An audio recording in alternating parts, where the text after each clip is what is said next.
want to be successful, want to be a doctor, lawyer, engineer. Is it that, or is it really, I want to not have to struggle? I'm still thinking about this word luck, right? What does that mean? And how does that play a role in our ability to create success? A lot of people are quick to credit that, well, he had the luxury or the choice to do that. And we gloss over that you made certain strategic decisions to create that.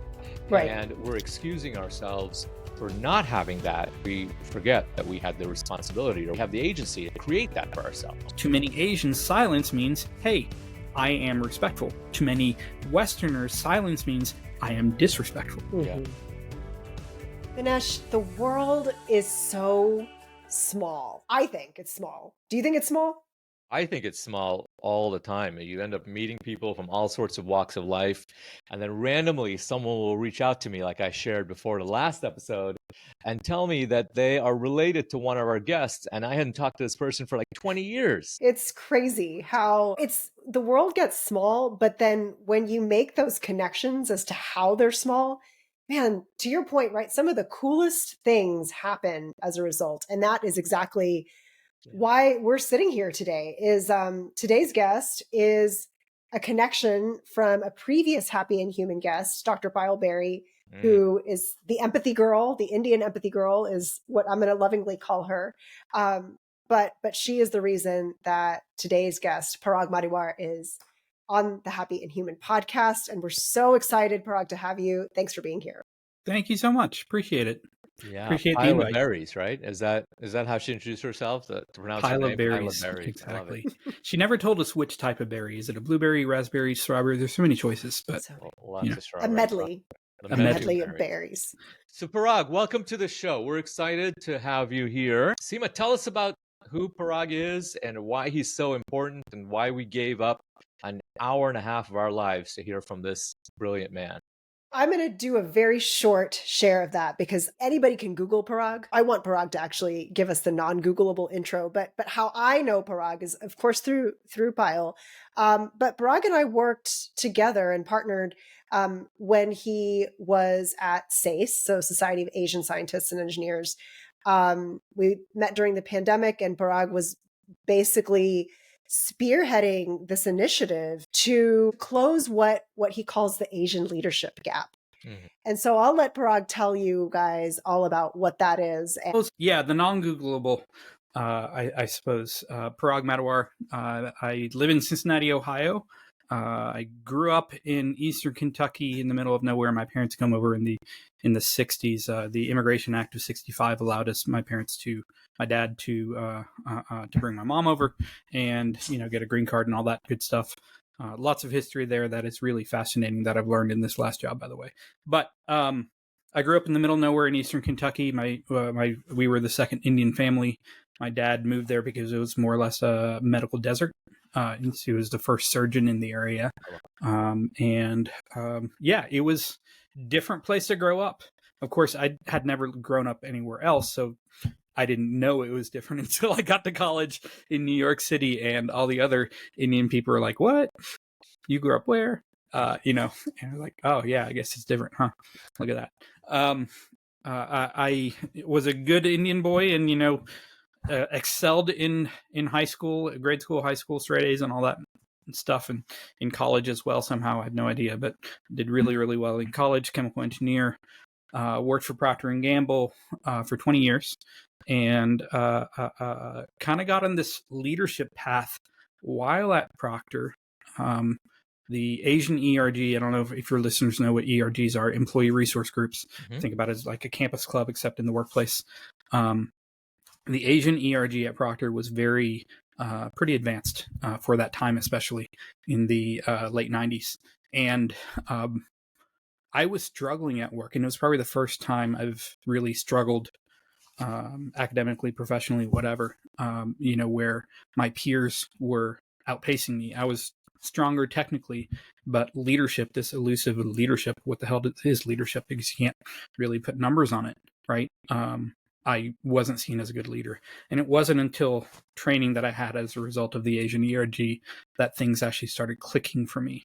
And so I remained passionate throughout my career there. And then once I left Procter, and kind of searching on what to do. I very much kind of believe in serendipity. That's probably a different topic, but there's this quote from Paulo Coelho, the author, that is something like, the universe conspires to give you what you want.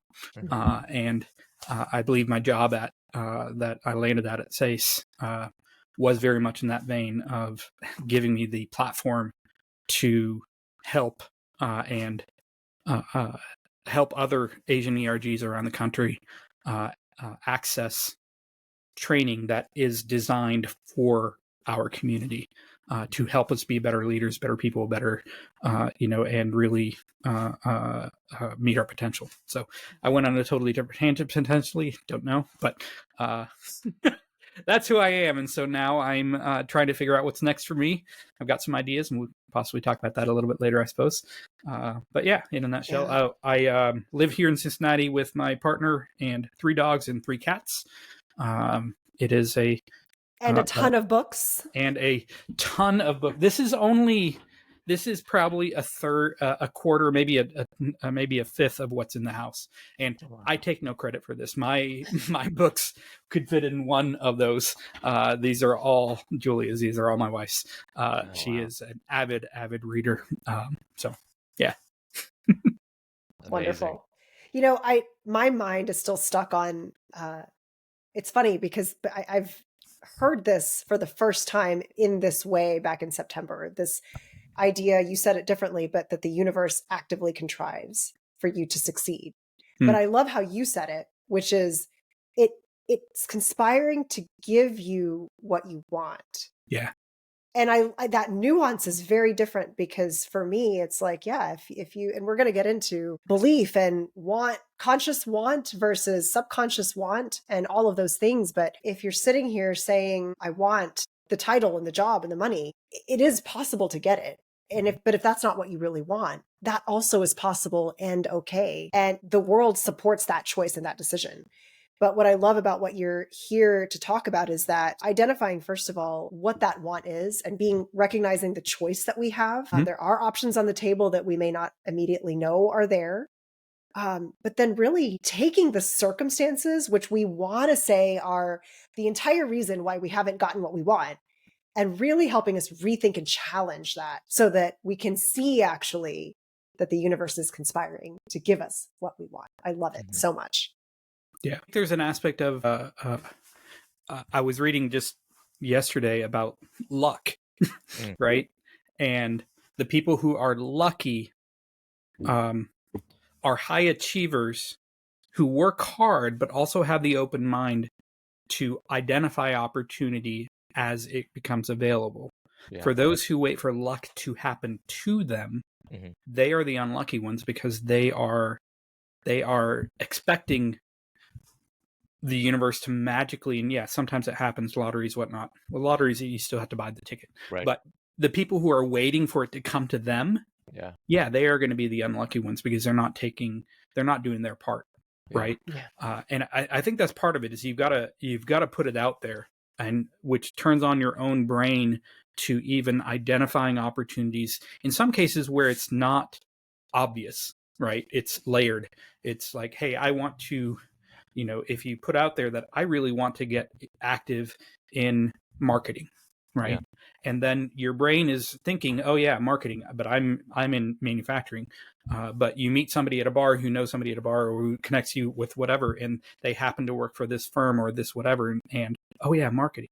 Oh, tell me a little bit about your, that's how connections are made. But those neural pathways, I'm sure there's some actual science behind that.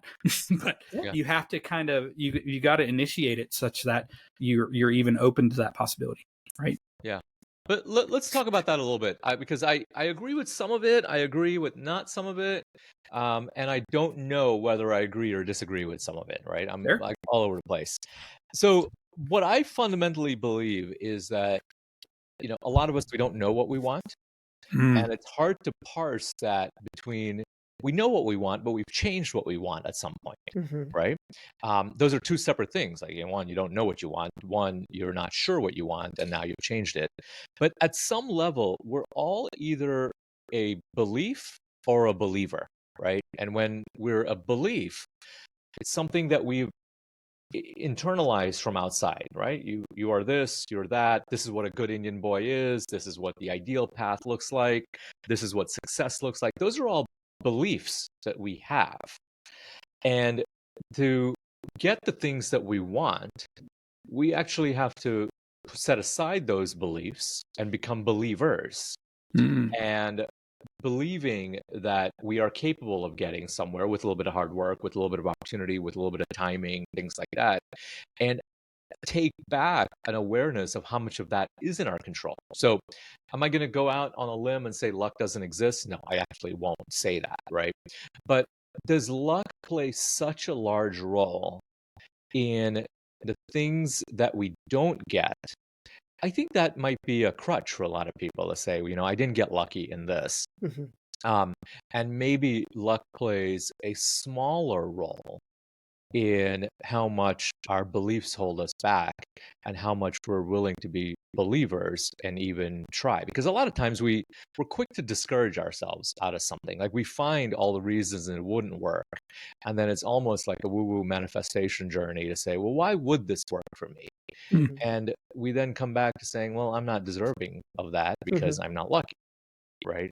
Yeah. What do you think about all that existential mumbo jumbo? Where that takes me is, and this may have not been your intention, but whatever. Yeah, whatever. Who cares?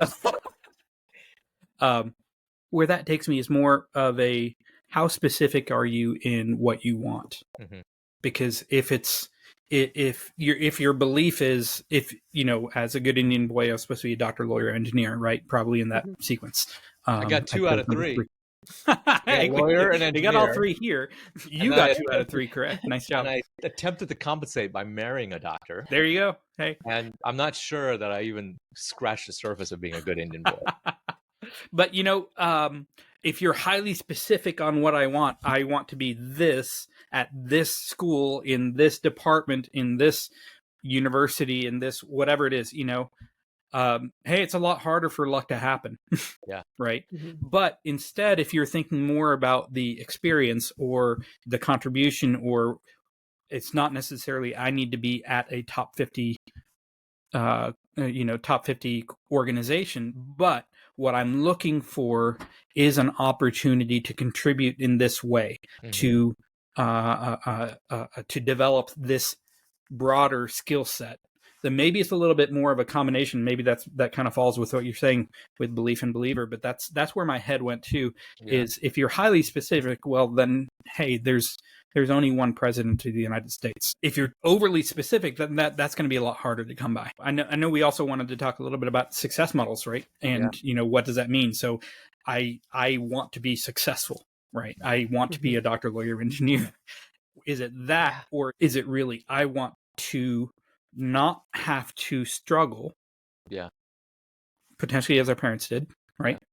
And I want to be able to provide a good life for my family, with my partner, and for whoever it is that is in our sphere. And I want to feel emotionally engaged. My brain is moving. I'm, have curiosity. I'm learning things, and I'm feeling like I can contribute, right? That's very different from I want to be chief of staff at whatever medical center in whichever city, right? But I think you're being a little generous and gentle, right?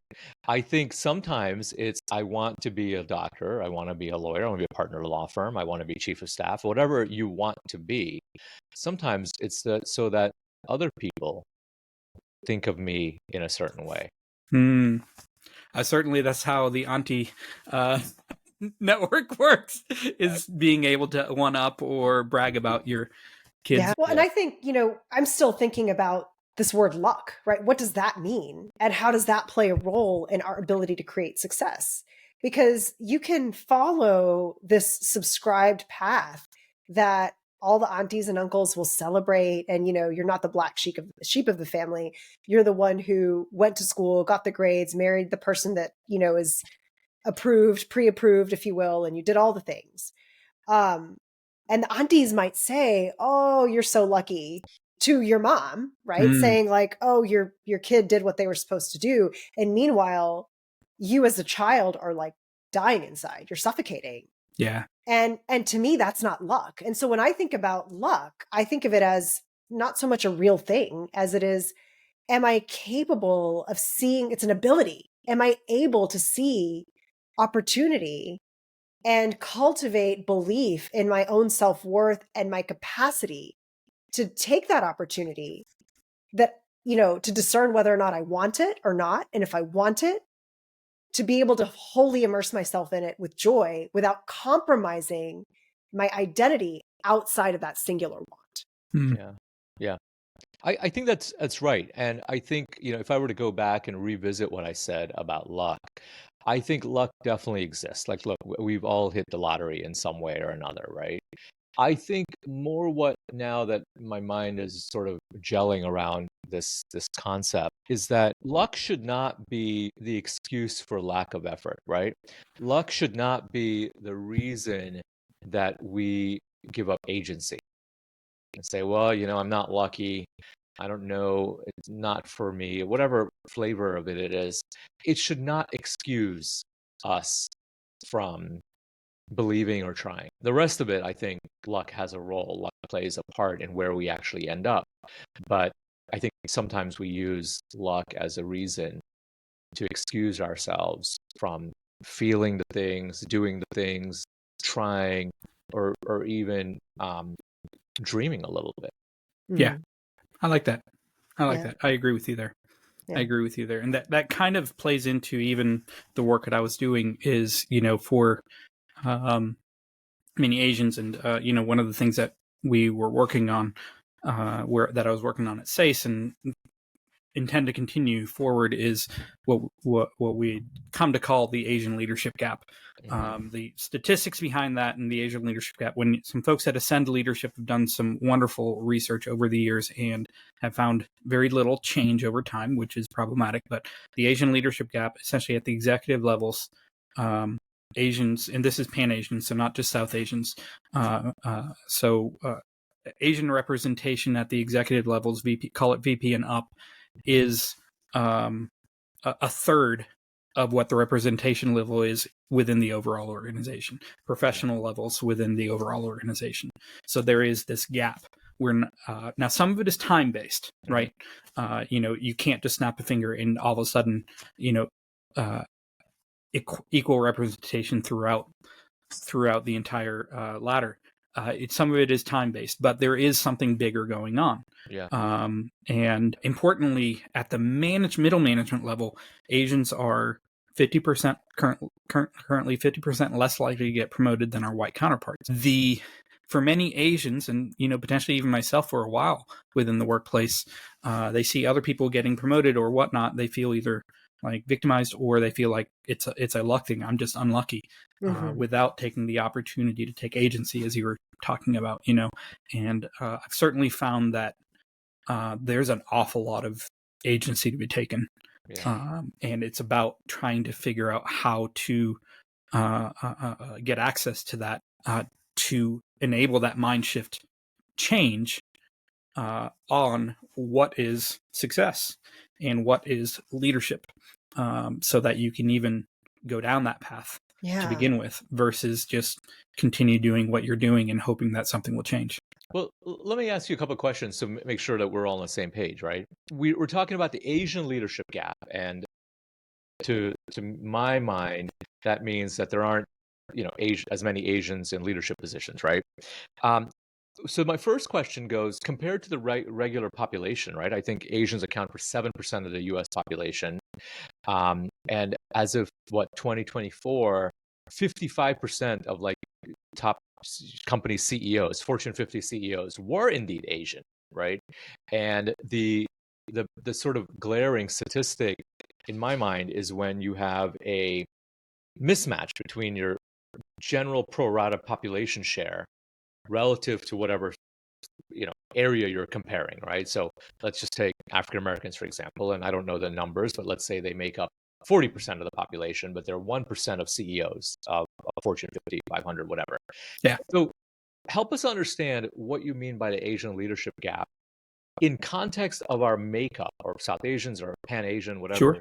relative to the population in the US or whatever there, so we can understand really what's the disconnect that we're talking about. Absolutely, great question. So we are 6-7% of the national population. You're absolutely correct. The where we've got to think about it differently is you got to take it in steps, right? So while we are 6-7% of the population, we are closer to 14 to 15% of, at least within the STEM world, STEM graduates. Okay. Right. Okay. And so that's the available population to be hired at entry level professional, at entry professional levels within companies. Mm-hmm. And so the representation at that entry level shouldn't be 6%, it should be 14, 15%. Okay. Mm-hmm. And that should be the comparison throughout the levels of the organization. And what we found is that it's about a 3x difference when you get to executive levels. It's 5%, 6% instead of that 14, 15%. And that's really where the mismatch is. Now, so for the Black population, for the Hispanic population, the similar organizations to SACE in that space, NSBE and SHIP, NSBE, National Society of Black Engineers, and Society of Hispanic Professional Engineers, and even SWE, the Society of Women Engineers, which is the larger one, right? So SWE, 51%, right? The bigger challenge for them is with their populations, their represented populations, getting them to the funnel to begin with to be able to be hired. Right. Mm-hmm. Their larger challenges within STEM, at least, is middle school, high school, college, because they've got to prime the pump, so to speak. Right. That's not the Asian challenge. And this all goes back to immigration patterns with the 1965 Immigration Act, which specifically looked for professional achievement as a gatekeeper to even come into the States to begin with. In South Asians in particular, it was far more based off of achievement than anything else. Other populations, there's a lot of refugee populations or other conditions from wars and whatnot. So it is within the broader Asian thing, and I'm going off topic, I know, the broader Asian, it's very bifurcated. It's very specific to culture as far as the socioeconomic status within the states. Indian, Chinese, Taiwanese in particular are the ones who are, the median income is way higher, which also, correlates with the achievement within the educational system and into the corporate space as well. So for our Pan-Asian population in particular, it is really more among, within the organization, what our levels of achievement are. And the work hasn't quite been done yet from a gender split as well as from a country or region split within Asia. I think we have some qualitative understanding, but not quantitative just yet. Interesting. Yeah, I think those numbers are helpful because I think the initial pass there is like, well, you hear so many, Asians, Pan-Asians, they typically tend to be in the bucket that society labels as successful, right? They're college educated. There's a certain income that they hit. Maybe there's certain neighborhoods below which many times they won't live below that threshold, right? Simply because they have the means to not. And so it's surprising when you hear the statistic of a leadership gap being there, but when you put it in context of general populace versus what you would actually like to see, what I got from it was that it's not that we're looking to see 50% Asian or even 30%. It's that we're just looking for an accurate reflection of where we are in the population. So it's 15%, then we would expect then that 15% of leadership would be Pan-Asian in some way, shape, or form. And then to push that, 50% women, which isn't true. Right? Yeah. How do you control for changing generational preferences, right? So we were talking in the pre-show and you shared, and I hope you don't mind me sharing, is that you chose not to get promoted. Yep. Right. And so if there are changing generational preferences, like now we live in a time where there are careers available that were not available before. And I'm sure if we did a study in like the 80s, and we would have a number of South Asian physicians, right? Or we would have a number of Gujaratis that are in hospitality businesses, right? And then as additional careers come on board, website designer, AI, things like that, um, you're going to see fluctuations in those, right? And my question is, first of all, why is it a problem? And sure, there might be some, larger atmospheric type of problem that with lack of representation, things like that.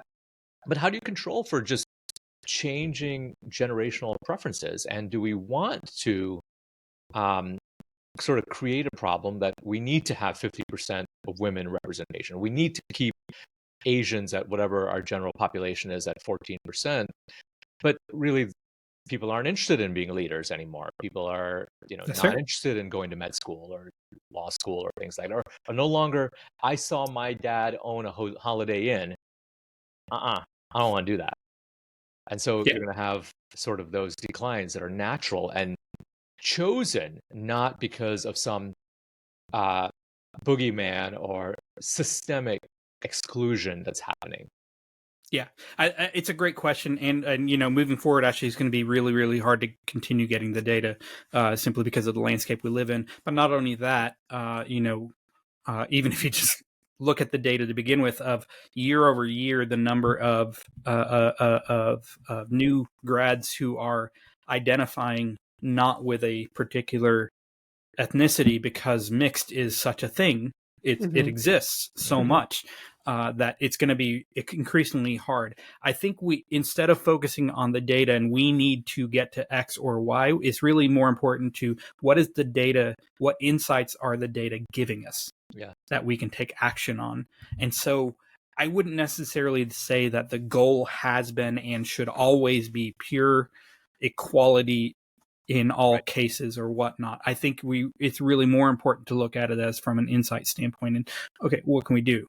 Yeah. And is that telling us something? And yes, there will be, I don't think the numbers will change from where we want to be. I think it's really more from an ambition standpoint. So right now, if you talk to, and I forget the statistic, it's not at the top of my tongue, but in general, there was a study done by ethnicity on students graduating from undergrad, and how many of them want to be CEO and believe that they can achieve it.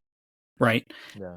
And the percentage of Asians was way off the charts relative to non-Asians.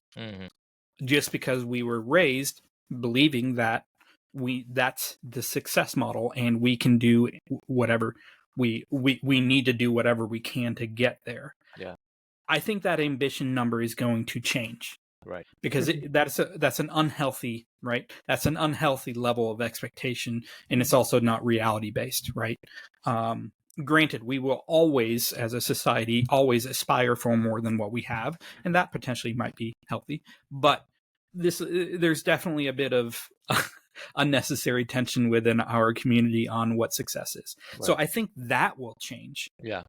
It doesn't necessarily mean that the percentage that will get to the higher levels needs to, though, because we are way different right now. And that stress between where we are and where we want to be currently, where our community says we want to be, that should come down, and hopefully this come up and it'll be a little bit more balanced. When we talk about, before the show, there was just so much gold, and we talked a lot about this inherent, I guess, expectation that we do want to be the CEO. That's the way our parents will say that we're successful. And in their minds, Dinesh, you said this beautifully. Your parents gave you what they knew how to give you, and they didn't know what they couldn't give, right? Yeah.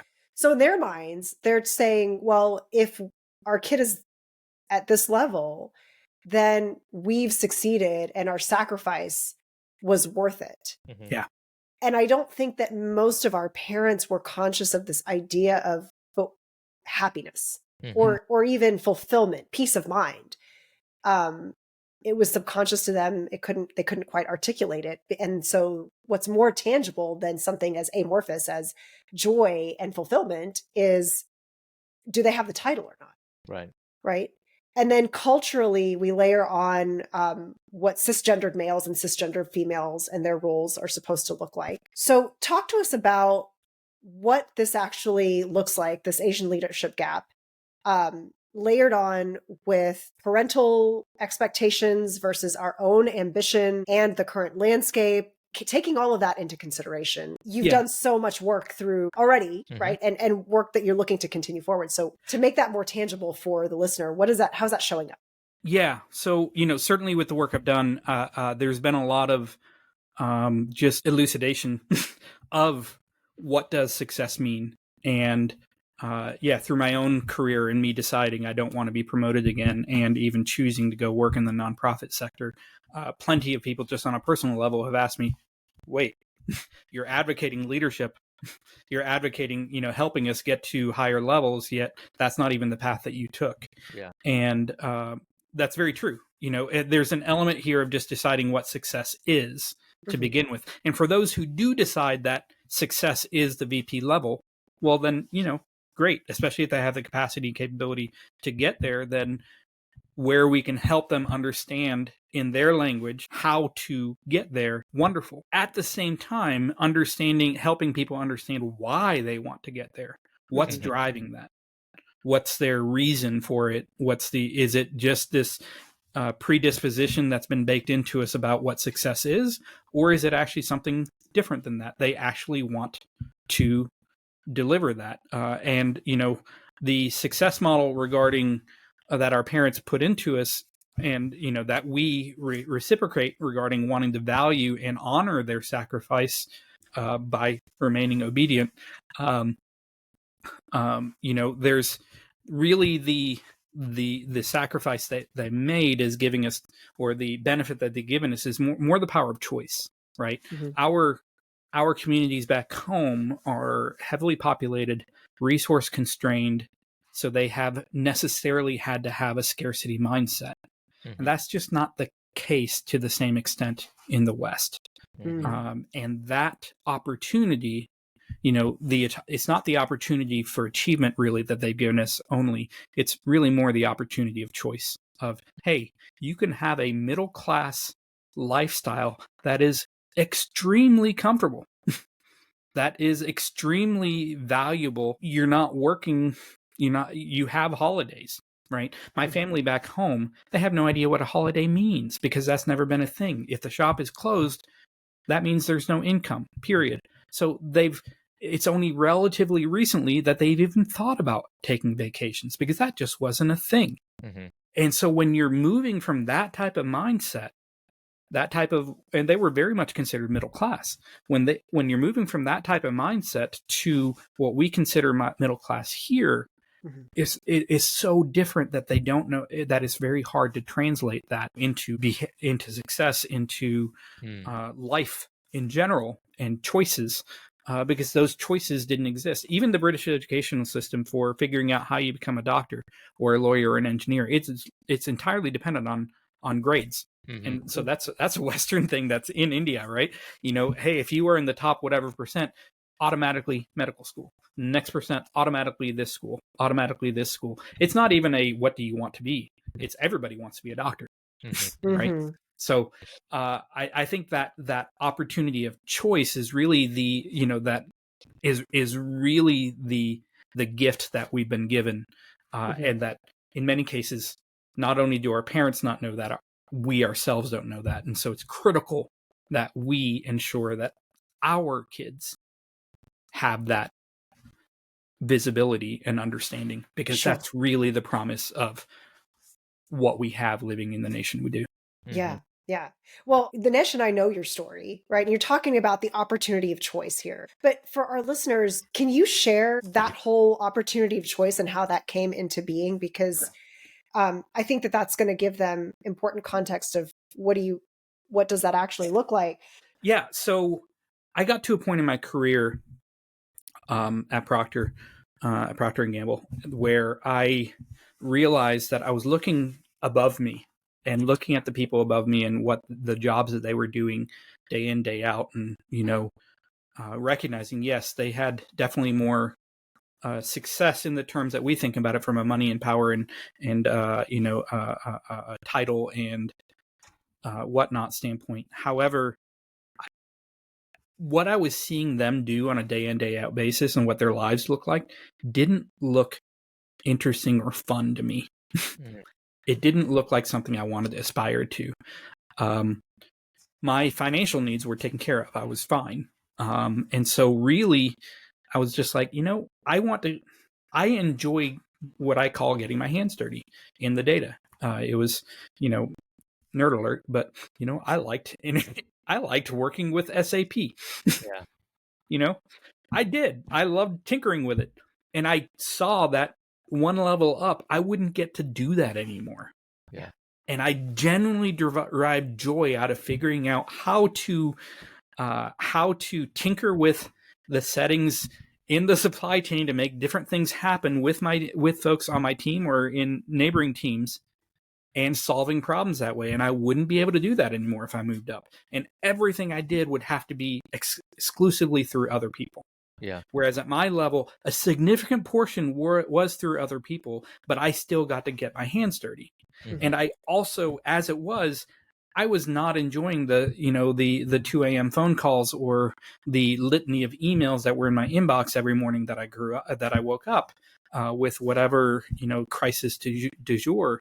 But it was going to be umpteen times worse, one level up. And it just didn't look like something interesting to me. Yeah. And so I had the conversation with my mom, I remember, with myself first, but then with my mom. I don't want to be promoted again. I'm good. Yeah. And every bit of my life, where I grew up, but then even in college, which was in New York City, and then, I'd always been told, you're going to do something great. I can see it. You are incredible. You're different, and you're going to be. And so I had this expectation built up, not just from my Indian parents, but even from my non-Indian peers and their parents, of, oh my God, whatever. I had that built up in my head. And so I always thought I had to be CEO.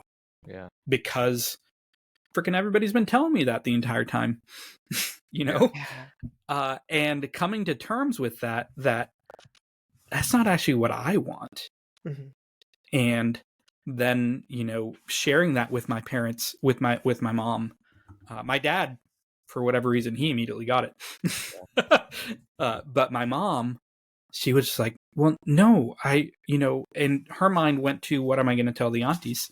And then I just told her, like, do you want me to be a VP? Do you want me to be a CEO, or do you want me to be happy? Yeah. And it took her a minute, but to her credit, she came around relatively quickly and said, no, you're right. I want you to be happy. Yeah. I want you to have time. I want you to enjoy, versus nonstop running meeting and checking your BlackBerry. Yeah. She got it. And unfortunately, a lot of Asian parents don't get it. But I was super fortunate that my mom got it. Yeah. So, well, because it's synonymous, right? When you're being told you're going to be great, in your mind, you think great means this level, and that thing is going to make you happy. So when you go to your parents and you say, CEO or CMO or whatever, not the same thing as happy, that is a hard translation. Yeah. But sort of in practicality, I have kids, right? And if I create the options of the buffet in front of me of what I'm going to tell them, I'm not going to tell them, well, you're not going to amount to anything, to set the expectation really low. I'm not going to tell them you're going to be just about average. You're nothing special. You're like every other boy that's ever going to exist on the planet. Or I have the optionality of telling them, like, you're going to be something amazing, so that it preserves that optionality for them to think that they are capable of something, right? But the point that I want to make is, I'm literally figuratively going to take the steering wheel of this podcast and go hard right. And we're not going to talk about helping Asians get into leadership roles, because what dawned on me while you were talking is the privilege of options. If you had not the ability to have the option to say, I don't want to be promoted. And what does that look like? You've got a couple of kids, you've just moved over, you've got a wife that stays at home, and you have no idea if the car needs new brakes, where you're going to get that from. Then the 10% increase that comes in a salary does help you, right? So That's right. I think at some level, what we're talking about is a privilege, is a luxury, right?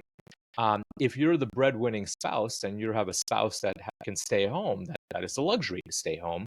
Whereas the breadwinning spouse has the luxury and the privilege to move up in their career and things like that, right? And it kind of goes back and forth. And so you had that ability to say, I don't need the additional money. I Mhm. don't have the financial pressures, and now I can explore what I want. So talk to us a little bit about that, because while it might seem superficially that I believe that not everyone has that option or that privilege, I actually do think we all have it. We don't realize that we have Mhm. that optionality or that privilege. We have more choice and agency in what we're able to do than we think. So talk to us about how you came to that realization. Yeah, and you're absolutely right. I was able to make that choice completely out of a place of privilege. My parents, they covered my college education, which was not cheap. It's even like I'm looking at the prices nowadays. Holy cow! But even for then, was not cheap. I had no student loans. I lived in the Midwest. Yeah. Which is a big part of it, because you live on either the coast and forget it. You can't make that type of choice. You know, I lived in the Midwest. I had a very stable support structure, not only with my sister and my parents close by, but even my partner. So she and I, we talked through this when I decided not just to not be promoted, but to also, when I left Proctor and took a separation package with no plan. She and I talked, because she then became the primary breadwinner, and I was going to be, and still am, totally dependent on her for insurance, which different travesty. But and so it was, that absolutely comes from a place of privilege. And even my latest change, I left SACE after a disagreement with those in charge, and I had the ability to walk away. Yeah. I had the ability to say, hey, this is what I believe and what I stand for, and we're in a different place. Okay, I'm going to walk away. Yeah. My others within the organization, small organization, didn't have that ability. Right. And so it absolutely was a privilege to be able to have that have that option to begin with. And so yeah, all of that is absolutely true. But but I think that when we say others may not have that ability, I think a lot of times we discount our ability to say that, Mhm. right? Fair. A lot of times we'll say we don't have any choice, or I don't have a choice. I need this job, or I need this, or I have to do that. And I'm not sure I fully buy in that we are that choiceless or helpless in our options in what we have to choose. Um, and many times we're just not being honest with what the choices are in front of us, or how we can be resourceful. And if I were to guess, I think you made some decisions in your life to allow you to make those choices. Very easily, you could have eliminated those choices from your life with other choices, right? Totally true. And so, before we move on, if you could talk to us about how all of us can implement or sort of duplicate that to create more optionality in our life, so that we can have the luxury and we can have the privilege to do the things that we want to do, not that we're expected to do or are necessary to do because of some of the choices we've made. Yeah. I mean, finances is the easy one to talk about. Right. On I've always been a saver, but at some point in my career, I stopped upgrading what we would think of as being a standard of living. Right. I didn't need a bigger house. I didn't need a nicer car. I didn't whatnot. I kind of I was good with that, and my wife as well. And so that allowed us to create that cushion, where even many of my peers, when I left Proctor, they were living in much nicer areas. And I don't live in a bad area whatsoever. But there's definitely that aspect of it that exists, and certainly our choice to have pets and not kids factors into that as well. Yeah. But even then, what I'm used to from a security blanket standpoint, I'm very risk averse, much more risk averse than I could be. If I'm frank, I'm much more risk averse than I could be. And, most would look at what I've done and say, that's pretty risky. But, I had the safety blankets all in place. What we have in this specific society is a lot more of an overall social safety net that our families did not have. And, there's a few aspects. One is we think about it from, Social Security and Medicaid and this and that, the other. But the other aspect is the support for entrepreneurship within the U.S. It is an entrepreneurial society. In Asia, if you start a business and you fail, or if you are if you're a middle manager or a senior manager and your business fails, that has a massive negative impact on your ability to try again. Not so in the US. You look at the CEOs of whatever tech companies, many of them have had multiple failures before they got there. And we actively, much more actively within our leadership culture, do not view a business failing as being a personal failure, but more of a opportunity to learn what to do differently, And so we have that option here to look at our own pathway differently of starting businesses or, joining a small, startup or just a pie in the sky idea, and still having the ability to survive. Because, back in our countries, people do die because of lack of resources. That's just the reality. When you've got 1 point whatever gazillion people, the social safety net is near impossible, right? But that's not the case here. And I think it gives us the options to explore more, and not feel like we've got to have a massive war chest, right? Before we try something. And I don't know if that's where you're going with it, but that's where my mind went. No, absolutely. I think that's 100% right. And, I think a lot of people are quick to credit that, well, he had the luxury or the choice to do that. And we gloss over that you made certain strategic decisions to create that. And we're excusing ourselves for not having that because we forget that we had the responsibility, or we have the agency to create that for ourselves, right? And I think, like you, I've made some choices in my career and choices in where we live and things like that allow for a lot of options, allow for a lot of things that are aligned, sort of intrinsically with what I want, as opposed to extrinsically with what I think I want. One of the early advices that I got when I was at P&G, and it made no sense when I got it. I was, 22 out of school. So last year. Yeah, exactly. You need to work until you have FU money.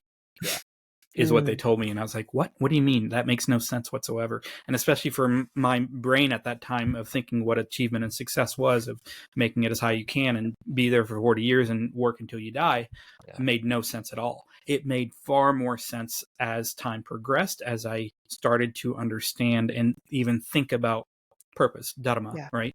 What is your duty in life and how are you making the world a better place and whatnot? And I started recognizing, and there was this set of commercials a while back. I don't know if you remember ING, that bank, what is your number? And they had people walking around with numbers. I do remember. Following them, right? Yeah. But that's kind of getting at the same thing, is what is your number? What is your number at which point you have the freedom to be able to say, screw you guys, I'm going home. Right?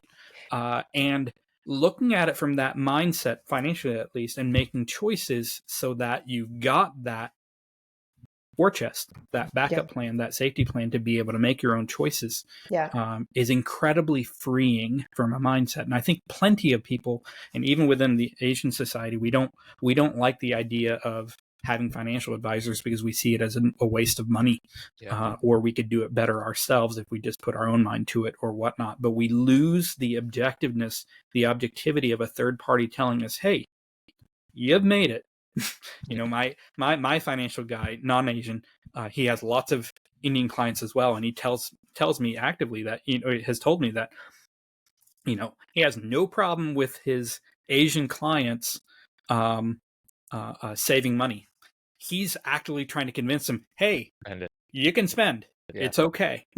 Yeah. You know, you can make other choices. It's okay. And Yeah. so even though I probably on his client list is, and probably one of the least, like level wise at Proctor, was probably one of the least lowest ranking people, he was telling me that, you know, you've at least made choices. And that's the benefit he's given me. The objectivity he's given me is that you've at least taken action on those choices. Yeah. So many of my Indian clients don't, because they're constantly saving in that cycle of achievement. And so many of my non-Indian clients haven't even saved as much as you have, but that's going in a different angle.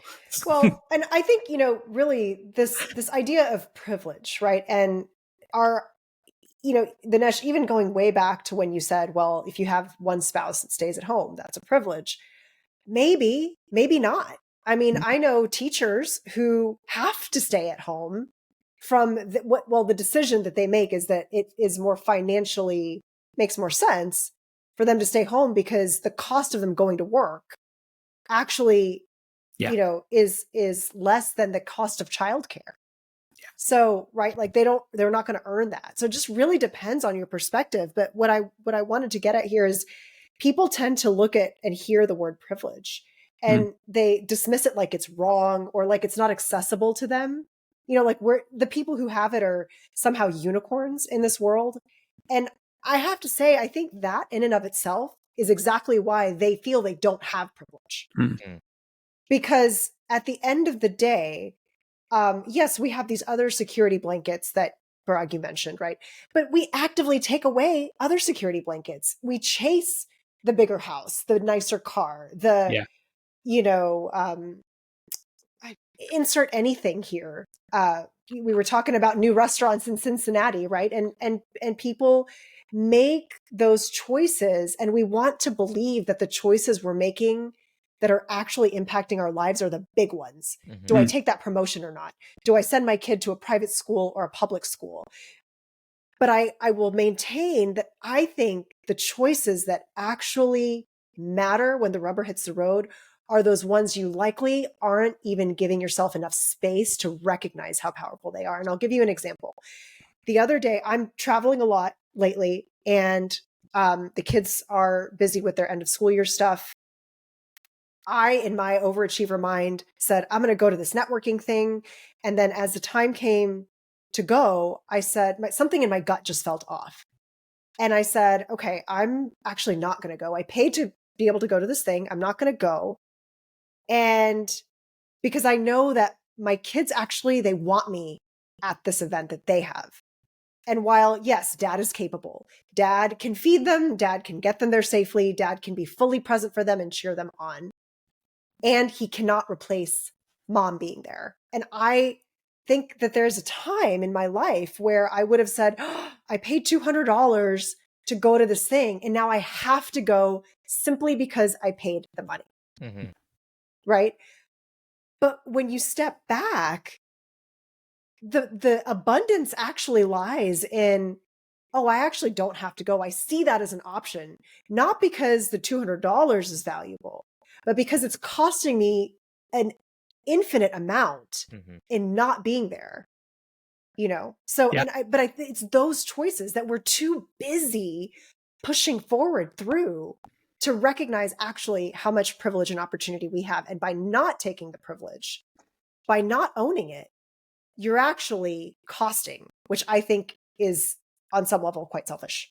And that's just kind of my take on it all. I realize that, you know, we're talking about Asian leadership gaps and things, but I think I'm chuckling because you're reminding me of what I've been learning about food. About food? Yes, you know I was going to go there too with the food. Oh, my gosh, God, my mom growing up would just pile on the food on the plate, and God forbid you don't like finish every morsel of rice, right? And I was at home, my mom still lives in Eastern Kentucky. There, I was at home last week, and the same thing. I was like, "Hey, you're on me about my weight, and rightfully so. I'm working on it, but I can't do that if you keep on putting food on my plate." So, but there's an aspect of that, even when you're eating out or whatnot, of, mentally, we don't want to waste anything. Yeah. But if you can specifically choose how much you put on your plate to begin with, then do that. Start Yeah. with the food waste there. But once it's on your plate and you can't return it back to the communal pot, it doesn't necessarily mean you have to consume it all. Yeah. Right. So even this morning, my wife bought me a donut, for example, right? And it was way too sweet. And the filling was way too sweet, so I opened it up and I scooped out the filling and I tossed that. There's no way in heck I would have done that 30 years ago. Right. Yeah. But I did it this morning thinking she was just like, just throw it away if you don't want it. And I was like, I can't do that. So I scraped out. I kind of met the middle ground. It's not it just kind of reminded me of exactly what you're talking about. It's just like, you've got to change how you think about these things. Exactly. And I love what you just said, because it's not have the donut, don't have the donut. There is another choice. How much filling? Yeah. Maybe you want a little bit of filling. That, like, we have more choices than we think. And I would imagine that why you did so much of the work you did was because many of our Pan-Asian peers, we didn't grow up in this. We didn't grow up in this environment of choice. But that's why we flounder, is that we're not slowing down enough to recognize exactly how we can create and build this choice, so that we're not in that position. So Parag, you have shared so much wisdom here, but tell us about your work. What is it that you do? You have this Asian leadership gap, and we're talking about luck and success and choice, but what does it all mean? Yeah. So, the work that I was doing on the Asian leadership gap wasn't just about sharing the numbers and saying, oh my gosh, the world's on fire.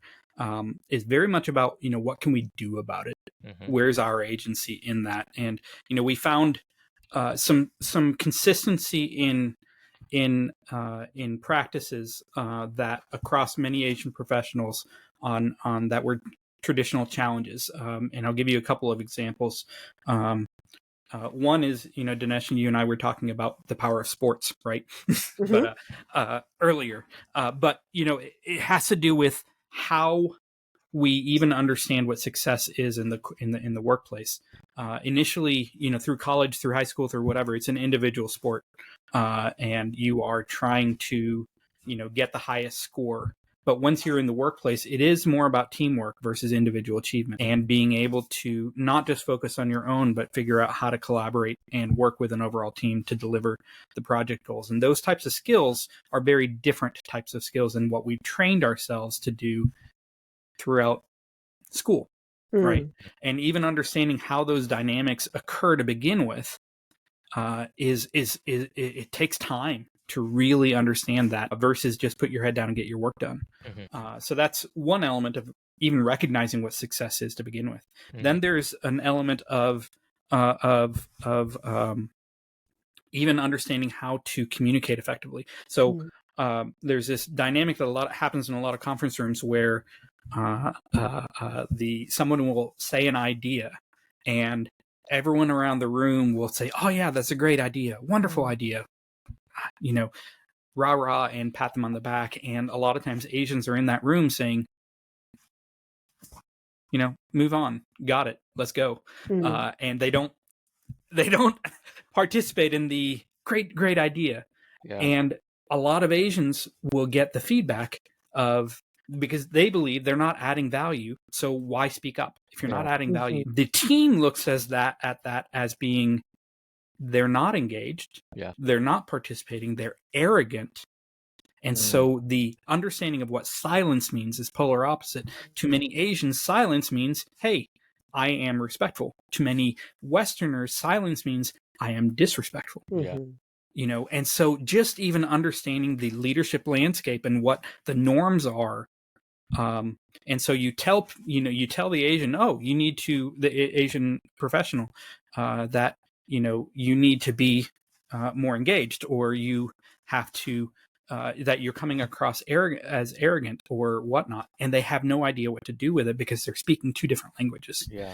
There's that aspect. There's all sorts of these little cultural nuances that can be in direct conflict with the predominant Western leadership style. That's not to say that one is better or worse. It's different. And adaptation is the key. So you take any non-Asian, put them in a Chinese company, a Chinese-owned company, put them as a middle manager in China, they're going to fail miserably because they don't know how to behave within that organization. So it's not a right or wrong, it's a different. And every good leader understands how to adapt. But if you don't even, if where you're starting and where the predominant style is so massively different, and all the training is in this type of perspective, then you're not going to get there. And that's what we found. You've got to create the psychological safety with an Asian audience, ideally with an Asian trainer. It's the exact same content, but it's different context to be able to give them the tools to translate. It's almost like a codex of being able to all of a sudden magically understand what the words are on the screen in a way that lands to them, their cultural upbringing. And it's not a right or wrong. It's just a different. And once you peel that back and change it from being a value-based equation that they believe it is to a behavior-based, now all of a sudden you can actually progress and deliver more. This, at the end of the day, people become less frustrated because they are able to achieve more harmony, which is important to us within the workplace and within ourselves. So yeah, that's kind of what I do. And work with companies on being able to focus on those types of things. And that's how you and I connected, is providing content that is relevant in that space. And so as I move forward, that's what I'm looking to do as well, is really support Asian ERGs, also supporting trainers, and really drive the connection between the two in a way that, that especially in this day and age where we don't know where funding is going to come, given executive orders, I'm a little bit of a free agent on purpose so that I can try and facilitate those connections in a way that people can have more opportunity to achieve what they deem as success. And along the way, we'll redefine some success for folks as well. Absolutely. Yeah. So I have a question. You talked about working with companies and the resource groups and things like that, right? And I think that employees and employers, it all works as long as interests are aligned. But sometimes the employer's interests are not aligned with the employees, and the employees are not aligned with the employers, right? So what part of this falls on the employee? I think it's a shared responsibility. I'm not disputing that. How often or where do you see the role of the employee being proactive in saying, I'm moving to China, and we could use a reverse. It behooves me to spend some time to learn Chinese or Mandarin or whatever. It behooves me to learn about the culture so that I can be successful in this role. Now, I also believe that an employer who puts an employee in a position also owns the responsibility of helping to make that person successful, right? Like, you should not hire me to be the shooting guard of the Golden State Warriors. You're not putting me in a position where I can be successful. But if I'm going to take that position, I might want to invest in some shooting lessons or something like that, right? Maybe even buy the right basketball shoes. So how much of this would you put, or what are the options for employees to even start with having this awareness that this is an area where they can improve, and not just sort of find themselves in this place where it is just not working out, and the easy answer is to point at a mismatch or something like that? Great question. And I've debated this quite a bit with many of the trainers that I've worked with, discussed this quite a bit.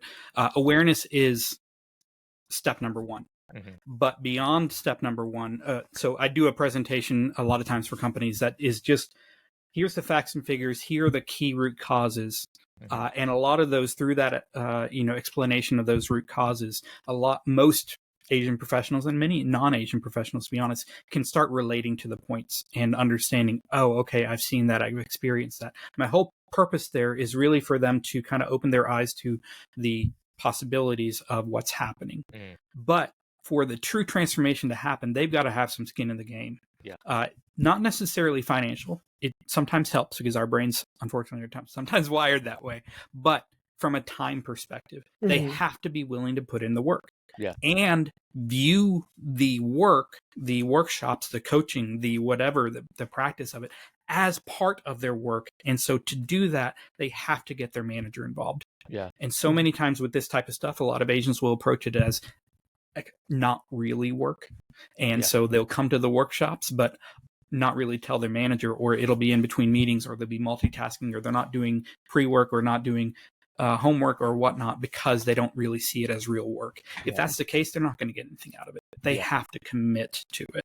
And in some cases, I've seen organizations say, okay, to do that, then you got to do it after hours, not from protecting their own interests, but also from trying to get people to have skin in the games in some way, shape, or form. And I can't say that I've got a magic wand or know exactly how this works, but it is absolutely something that has to be considered, because those who try and just kind of, put a code over it and just everybody gets the exact same thing, that actually doesn't work. It doesn't work. They have to be vested. Yeah. That's interesting. That nuance of actually, it's not unsupportive or that we don't want you to have time for this, but that if you're really committed, you're going to need to make that a priority as well as your work. That's an interesting way of looking at it that I don't know that I would have picked up on necessarily. And I think another piece here from an employer standpoint, it is not only about one is unlocking potential that already exists within your employees. That should be that's free, right? That's more or less free. The other piece that plays into this, especially specifically for our Asian community, is Asians are more likely to want to stick with an employer. They want to stick around. Companies have an easy way to retain by showing that they are investing in them to keep them for longer. So and so it is a retention play, not just a promotion, progression, work work being done standpoint, an efficiency standpoint or whatever. It is also a retention motive, should be a retention motive. And when they think about it from that standpoint, then hopefully the dollars can open up a little bit so that they can get actual professional trainers to provide that type of content. And so that's part of what I'm trying to do in this space as well. Yeah. Terrific. Well, Parag, you're such a wealth of knowledge. I knew when we were getting ready to record this episode, I was excited. And then we had the pre-show and I was even more excited. And now I'm through the episode with you and I'm, off the charts glad that we had a conversation with you, because, a lot of the things you talk about are, tools and resources that are available to us, but for one reason or another, we don't avail ourselves to them, or we don't have the awareness that we can get better, or this is an area of improvement. So I think there's a lot that this episode really touched on in sort of a meandering way. And I think it was really good. So thank you for stopping by and spending some time with us. But we're not going to send you back out to Cincinnati to City Bird just yet. Ladies and gentlemen, we talked about City Bird being a chicken tender place that my son and I visited when we went to City Bird, until we put you through the gauntlet of our Happy and Human podcast wrap up. How do you feel about that? Let's go for it. I'm ready. So we live in a world of instant gratification. We want it now. We want to feel better now. We want everything right now. And so we don't want to disappoint our listeners. Tell us something that without any doubt in your mind, that if we all put pause on the episode and we went out and we did it, we know our lives would be better in short order. Yeah, this is funny because it's kind of contrary to what I'm advocating. Is like, you got to put in the work. But one of the learnings that came across from my friend Vu Pham, he runs Spectrum Knowledge and Elevate, if you want to look it up. I did a class with him a couple weeks ago, and he shared that it's not his rule. You can look it up, but it's called the peak end rule. Yeah. And so any interaction that you have, and in my last job, I was up on stage quite a bit, either virtually or in person, but people's memories of that interaction, whether it's an event, a presentation, or whatever, are really a function of two critical pieces. One is the peak. What is the most intense moment of that engagement? So even this podcast, I'm sure when I rewatch it, I'll be thinking about, okay, what was the peak? But the other is the end, is how do you leave them feeling when they walk away? And those two moments are the moments that they will remember. Yeah. It's not the average of the entire piece, right? So if you have a subpar ending, and I've been guilty of that at some of my events, if you have a subpar ending, that potentially has a much more massive, that most likely has a much more massive impact on the entire experience. Interesting. Even if that was at the expense of, making the whole thing better, elevating, you're better off decreasing the quality of the overall event and kicking off and ending with a bang. Yeah. And that feels weird and might suck, but that's just human mentality and, how our brains work. So I think from an interaction standpoint, when you're doing your own presentations at work or you're meeting somebody for the first time or whatnot, thinking about keeping that in the back of your mind, I think that is something easy to at least be aware of and to try to focus on. Yeah. I love it. I love it. That's great. Well, I know one thing we do right at the Happy Human podcast is that we end by making a contribution and helping a lot of people. Parag, I love that. You really are an advocate for intentionality in everything that you do, not just work. And so it's really fantastic that kind of came through in your peak and end takeaway. Listeners, if you are joining us for the first time and you've made it all the way through to the end, thank you so much. This part of the episode is really one of my favorites. It's called Ask It Forward. So how this works is someone has left a question for Parag, not knowing who he is, what we're going to talk about, when we're going to record. They've just asked a question that the universe spoke through them and told them to ask. And Parag, you get to answer that question, and then you get to ask a question forward for the next guest. So this question for you was left by San Francisco-based artist Karina Daryanani. She's incredibly gifted, does some beautiful contemporary work. Her question was, if you were to do one creative thing, what work would that be? Creative thing. Yeah, I'm going to cheat and not cheat. So I think the way I'm approaching my work to begin with is a bit creative and has been at SACE and so forth. So I've found that I approach problems from a creative fashion, but that's cheating. So when we think about creative from a artistic perspective, perhaps, I've been wanting to, and I'm hoping with the benefit of more time on my hands now, really do a bit more with woodworking. So I've taken a lot of classes and whatnot like that, and I've bought the tools because you can't do the work without having the tools. So, Black Friday sales, woohoo, I can't do them anymore because my garage is full. But that's really where it's that and landscaping. I thoroughly enjoy landscaping.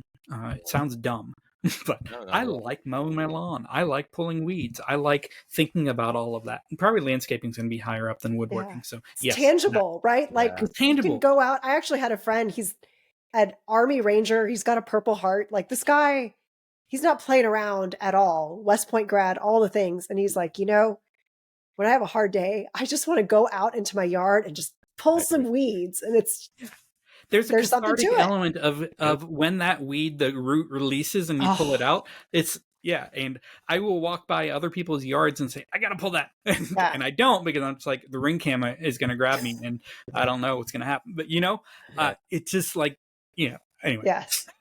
Much like a tooth releases from its socket for those dentists out there. There you go. It feels so good. That's why you did it so long. Yes. You got, so good. You got some, you got some,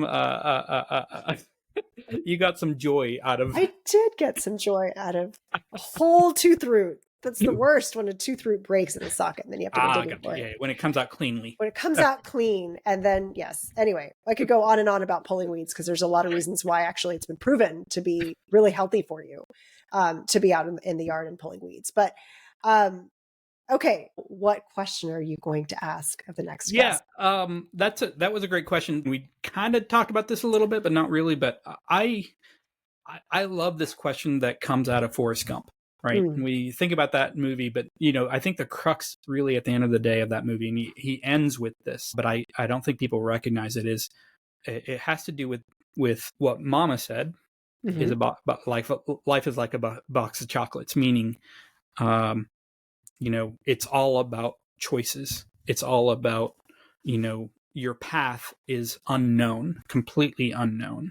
And then Captain Dan's version was more, I have a destiny. And when for saved Captain Dan, he removed that destiny. And he ends with, it's a little bit of both, right? And of course, that's kind of the easy way out. But where does that line for your next guest? Where is that line? How much, you don't necessarily percentages, but how much is how much is destiny? How much is Captain Dan's version, and how much of it is Mama's version of a box of chocolates? That's what I want to know. That's a great question. And good luck to the next guest to answer that. Yeah. That is a great question. All right. I alluded to it before, but one of the things we like to do at the Happy Human podcast is give you, our guests, an opportunity to share an organization that's near and dear to your heart so that we can elevate that organization in the minds of our audiences. We can make, and we will make, a contribution to that organization in your name as a way of saying thank you. And we hope that people who aren't even aware of the podcast can feel its impact, because we certainly felt the impact of you visiting with us and sharing all of your wisdom. Certainly a really enlightening conversation, and I'm glad we had a chance to do it. So with that, will you do us the honor and share an organization that we can contribute to? Yeah. So one of my advisors, volunteer executive advisors at SACE, Uday Sheth, here in Cincinnati, leads this thing called the Gandhi Food Drive with Free Store Food Bank in Cincinnati, and then he also coordinates, monthly volunteer trips for the community here to work at the Free Store Food Bank and put together food packages. So that's the one I'm putting in here, is Free Store Food Bank of Cincinnati. They do some amazing work in this region, delivering food to needy individuals. And the funding, unfortunately, is getting their federal funding is getting cut pretty dramatically as a result of current administration policies. And so, whether it be in our community here in Cincinnati, in the Cincinnati area, or wherever the listeners are, I would definitely champion thinking about, food security, as well as, my family also does a lot of work with homelessness in Eastern Kentucky. So that would have been the second one, but I only get one. So I'm going to say Free Store. Come back for a second episode. You'll get two. Exactly. Hey, I'm good with that. Yeah. Love it. So good. Listeners, we encourage you guys to think about ways you can give back in any way that you can, not because of funding cuts, but because maybe there's a value that you might feel is actually aligning with supporting that. Thank you, Paraag, for sharing that option with the listeners, especially if they're based in Cincinnati. So lastly, you've shared so much information, and I can imagine there's lots of listeners who are like, how do I get in touch with that guy? What's he up to? I want to know. And maybe they have a company that they're looking to actually, that needs some support. So Paraag, tell us where our listeners can find you, how can they connect with you, and share what you're up to. Yeah. Definitely on LinkedIn. That'll probably be the most updated. So, LinkedIn, the / Paraag, Paraag. I will have my website up and running before too long, paraagmaddiwar.com or paraag.maddiwar@gmail.com. But in general, I do this out of passion. And so it's, part of volunteering, and it's not volunteer work, but part of doing work in this space is aligning your skill set with the need. And I've come to learn that this is probably the best way that I can contribute to my community, is working in this vein. So reach out, happy to have a chat and share, happy to talk with your organization, and also happy to connect you with professional trainers who are able to speak to your audience as well. I've got a network of 70 plus Asian trainers, about a third to half of them are South Asian, if that's your particular interest. And I'm always happy to help connect you with them.